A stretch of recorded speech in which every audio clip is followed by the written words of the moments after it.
13 జిల్లాలుగా ఉన్న ఆంధ్రప్రదేశ్ను 2022లో అప్పటి జగన్ ప్రభుత్వం 26 జిల్లాలుగా విభజించింది. కూటమి ప్రభుత్వం మరో 3 కొత్త జిల్లాలను ఏర్పాటు చేస్తోంది.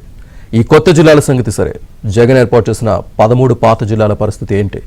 నాడు జగన్ ప్రభుత్వం భౌగోళిక పరిస్థితులు, స్థానిక ప్రజల అభిప్రాయాలను పరిగణలోకి తీసుకోకుండా అడ్డగోలుగా జిల్లాలను విభజించి జిల్లా కార్యాలయాల కోసం శాశ్వత భవనాలను సమకూర్చలేదు.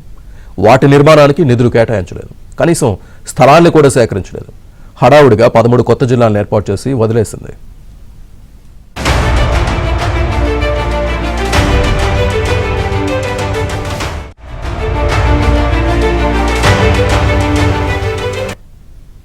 దాదాపు అన్ని కొత్త జిల్లాల్లో కలెక్టర్, ఎస్పీ వంటి అతి ముఖ్యమైన అధికారులకు మినహా ఇతర శాఖల జిల్లా స్థాయి అధికారుల కార్యాలయాలకు తగిన వసతులతో భవనాలు లేవు. చాలా వరకు అద్దె భవనాల్లో పరాయి పంచులు నడుస్తున్నాయి. ఫలితంగా ఇప్పటికీ కొత్త జిల్లాల కేంద్రాల్లో సమస్యలు వెంటాడుతున్నాయి. ఉమ్మడి జిల్లాల ప్రాతిపదికనే కొన్ని విభాగాలు కొనసాగుతున్నాయి.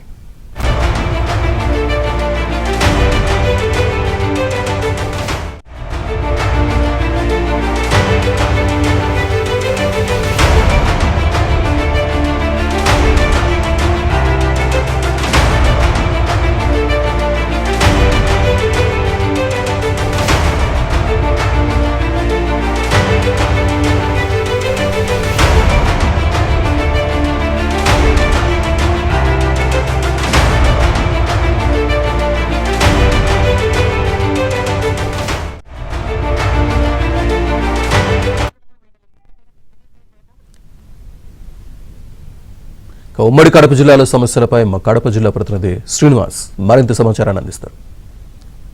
గత జగన్ ప్రభుత్వంలో కొత్త జిల్లాల విభజన జరిగింది. అయితే అప్పట్లో చెప్పే వరకు హామీల వరకే అమలయ్యాయి, కానీ ఎక్కడ కొత్త జిల్లాలు ఎక్కడైతే ఏర్పడ్డాయో ఆ జిల్లాల్లో ఎక్కడ అద్దె భవనాలు, అసౌకర్యాలు తప్ప ఇప్పుడు ఏమీ లేవు. ప్రస్తుతం కడప జిల్లాలో మనం కడప జిల్లా ఉన్నప్పుడు అన్నమయ్య జిల్లా అని చెప్పడం జరిగింది. అన్నమయ్య జిల్లాను వేరు చేసుకోవడం జరిగింది. ఉమ్మడి జిల్లా కడపలో ఉన్నప్పుడు అన్నమయ్య జిల్లాను కొత్త జిల్లాగా ఏర్పాటు చేయడం జరిగింది. సరే, ఉద్యమాల తర్వాత రాయచోటిని ఎలాగున్నా కూడా జగన్ అప్పట్లో మార్చలేదు. రాయచోటినే అన్నమయ్య జిల్లా కేంద్రంగా చేశారు. ఇప్పుడు మనం రాయచోటి అన్నమయ్య జిల్లా కేంద్రమైన రాయచోట్లో మనం ఉన్నాము. ఇప్పుడు చూడొచ్చు బ్యాక్ సైడ్ మనం కలెక్టరేట్, ఇది ఈ కలెక్టరేట్ తప్ప మిగిలిన దాదాపుగా ఇప్పుడు రాయచోట్లో అన్నమయ్య జిల్లాకు సంబంధించి దాదాపు 100 ప్రభుత్వ కార్యాలయాలు, సుమారు 100 ప్రభుత్వ కార్యాలయాలు ఉన్నాయి. ఆ ప్రభుత్వ కార్యాలయాల్లో సగానికి సగం అద్దె భవనాలు ఉన్నాయి. అన్నమయ్య జిల్లా కేంద్రంలో ఉన్న ప్రభుత్వ కార్యాలయాలు చిన్న చిన్న గోడెమ్స్ అవి ఉన్న నేపథ్యంలో ఇవి కూడా కొత్త నిర్మాణం ఏం కాదు. అన్ని మైనర్ వర్క్స్ చేసి మరమ్మతులు చేసిన నాటికి మాత్రమే ఇవన్నీ కూడా.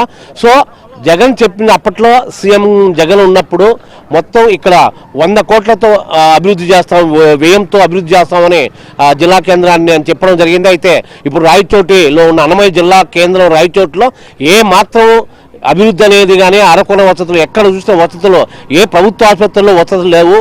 ఉన్న ప్రభుత్వ కార్యాలయాల్లో కూడా ఎక్కడ వసతులు లేవు. ఇప్పుడు ఒకసారి చూసుకుంటే రాయచోటి కలెక్టరేట్ 20 ఎకరాల నుంచి 100 ఎకరాల్లో వ్యయంతో ఇంటిగ్రేటెడ్ నిర్మిస్తామని ఆ రోజు జగన్ హామీ ఇచ్చారు. అయితే సుమారు 100 ప్రభుత్వ కార్యాలయాలు ఇక్కడ ఉన్నప్పటికీ అద్దె భవనాలన్నీ నడుస్తున్నాయి.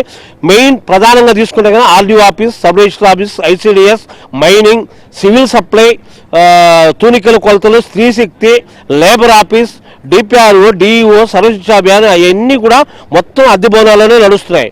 సో ఈ అద్దె భవనాలు ఎక్కడైతే అన్నీ నడుస్తున్నాయో ఈ వాటిలో కూడా అద్దె భవనాలు ఉండడమే కాకుండా ఆ కార్యాలయాల్లో ఎక్కడ పూర్తిగా సౌకర్యాలు అనేది పూర్తిగా లేవు.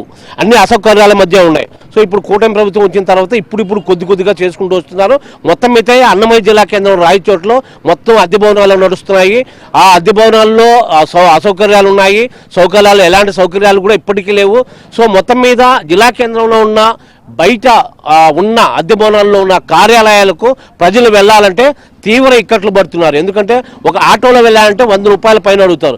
సో ఈ ఆటోల్లో వెళ్ళాలి, చాలా దూరము, అక్కడికి వెళ్ళినా సౌకర్యాలు ఉండవు. ఊరు బయట ఇవన్నీ కూడా చాలా అసౌకర్యాలతో నడుస్తున్నాయి. ఏదేమైనా కూడా అన్నమయ్య జిల్లా కేంద్రం రాయచోట్లో భారీగా అద్దె భవనాల్లో అసౌకర్యాల మధ్య నడుస్తున్న ప్రభుత్వ కార్యాలయాలను సొంత భవనాలు ఏర్పాటు చేయాల్సిన అవసరం ఎంతైనా ఉంది. వీడియో జర్నలిస్ట్ వీరనారాయణతో శ్రీనివాస్, ఏబిఎన్ ఆంధ్రజ్యోతి,